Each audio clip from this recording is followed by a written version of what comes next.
Why do we have the system that we have? Why do we have elections? Why do we vote? Now, there's very often two types of answers to the questions of why. There's the question or the answer of why do we actually have it, and why do we supposedly have it? They're usually two very different things. Why do we do something? Well, why do we say we're doing it? And why are we really doing it? They can be very, very different. Because we lie to ourselves, and we lie to other people. We lie to each other all the time. And so, what people tell you is very often a lie. Because people think that lying is okay. People think that lying is normal. People think that lying is something that you can do and get away with it. And they're right. As long as people are willing to be gullible, those people whose lives revolve around lies will continue to succeed as long as we let them. But anyhow, the system that we have is a system where every November there's elections. And it's every 4th November that we have presidential elections. But then we have what they call midterm elections every 2nd November between those presidential elections. And then in the other 2 years, the odd-numbered years, years that end in the numbers 1, 3, 5, 7, and 9, we have local city elections and some other smaller regional elections, whatever the hell they are. So every November we have these elections, and we go through this pantomime of voting. But why? Why are we doing it? Well, there's two answers to that, at least. Two answers to that question. Why do we do it? There's why we presumably, supposedly do it, and then why we actually do it. It's harder to answer the question of why we actually do it, because that involves a lot of digging and a lot of analyzing of people's actions and motives. But it's easier to simply answer the question, why do we supposedly? What is the story? What is the pretext on which we do this? And this is the point of this so-called video. The pretext, the supposed reason, the presumed reason that we go through this charade, pantomime, action, activity, is because somebody at some point supposedly, and what they really thought and why they were really creating this system, maybe it's something totally different. But what they supposedly were thinking, at least somebody was thinking, was they were trying to come up with a way to figure out, they were trying to figure out a way to come up with a system that would at least have the possibility of allowing the best people, the most capable people, the most deserving people to be the people who have power, to give power to those people who most deserve it.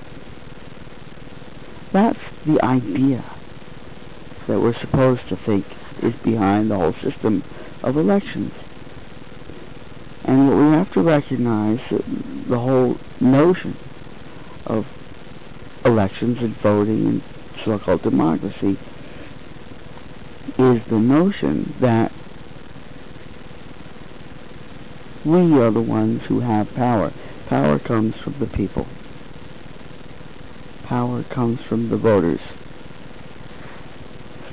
And in voting, what we are doing is lending our power to the person we vote for. It's a loan. We don't give power, we just merely lend it for the period of 2 years or 4 years. It's a loan. And those people that get elected have power only because we give it to them.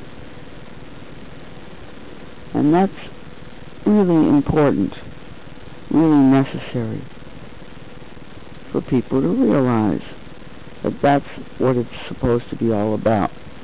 We are lending power to those people that we elect.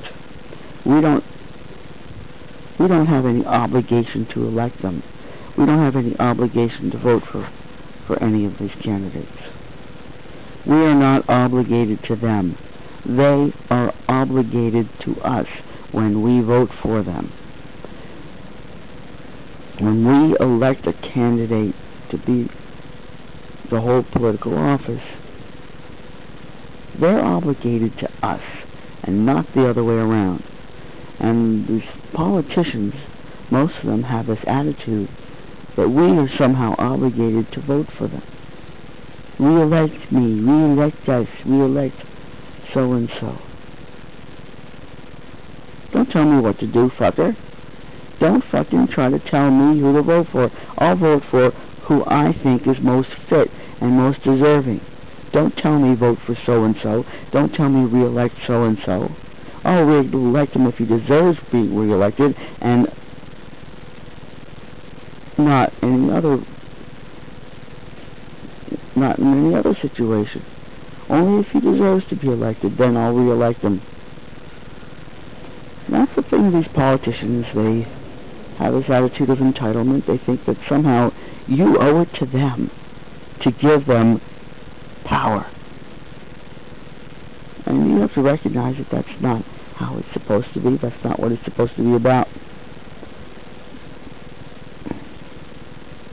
And the worst thing is this attitude that people have, where they say, oh, well, the only thing you can do is vote for the lesser of two evils. That's disgusting.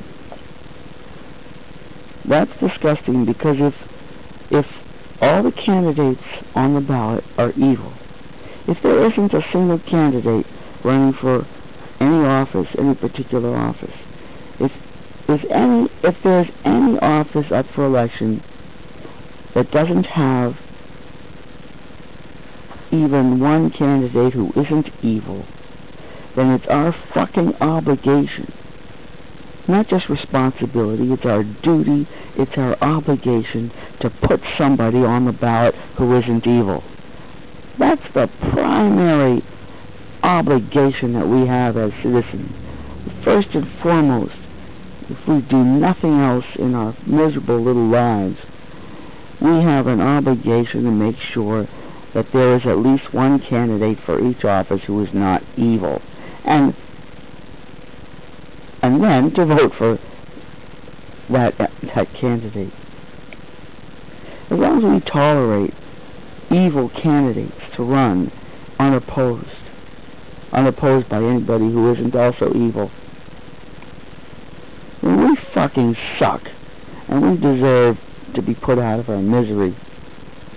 Because that's what it is. We're simply shuffling through our lives in a state of misery if all we can do is say, oh, well, what you can do is you have to vote for the lesser of two evils. That's not what this system is presumably supposed to be all about. This system is presumably designed so that we don't have to have evil politicians.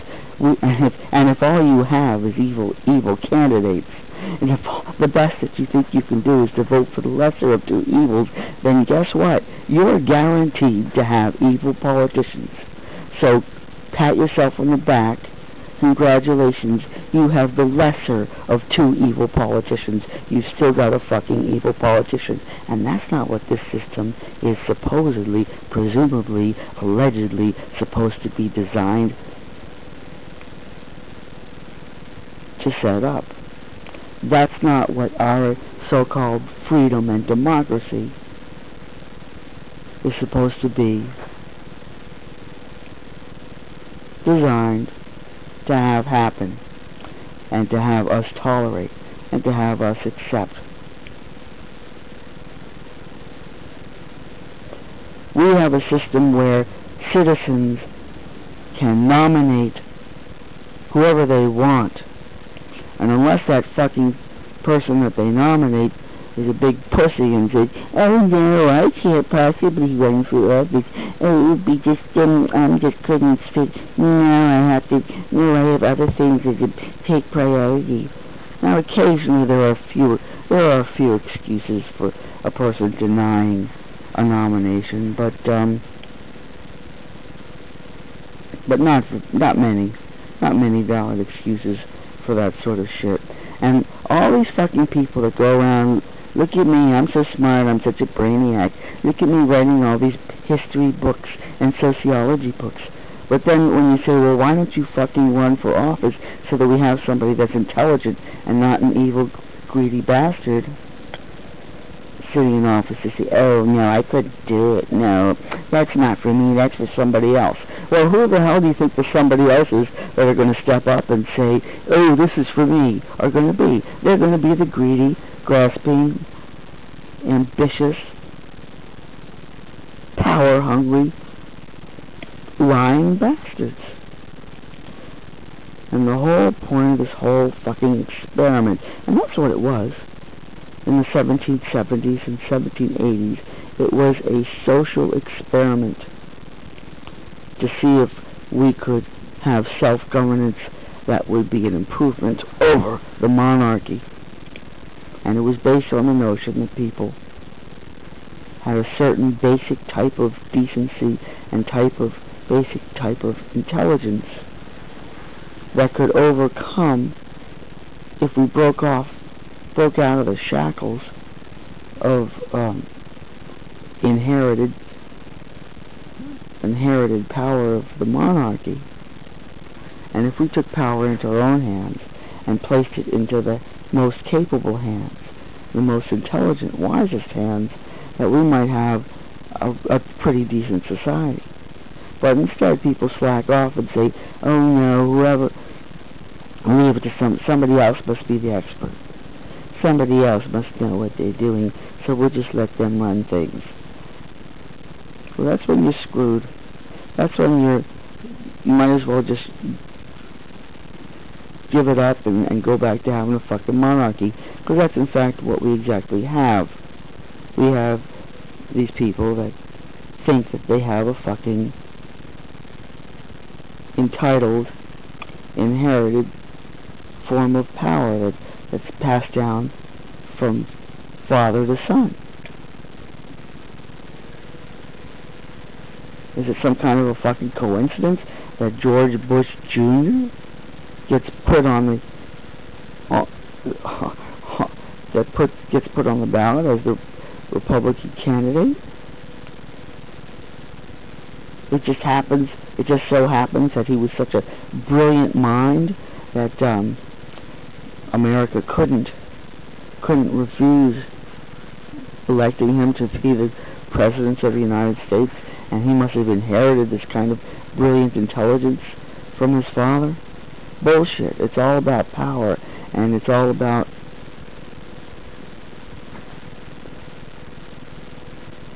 money and power being handed down from one generation to the next, and it might as well be the same fucking monarchy of King George I, King George II, and King George III, all of whom supposedly only spoke German, didn't even speak English, even though they were the kings of England.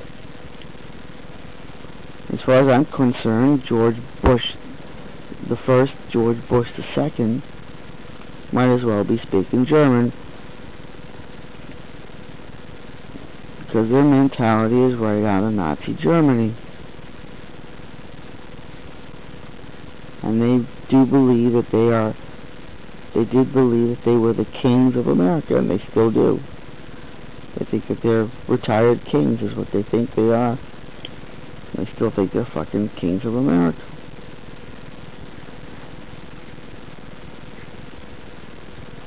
And that's not what our society was supposed to be about. That was what our society was supposed to have been, a revolution against, a rebellion against.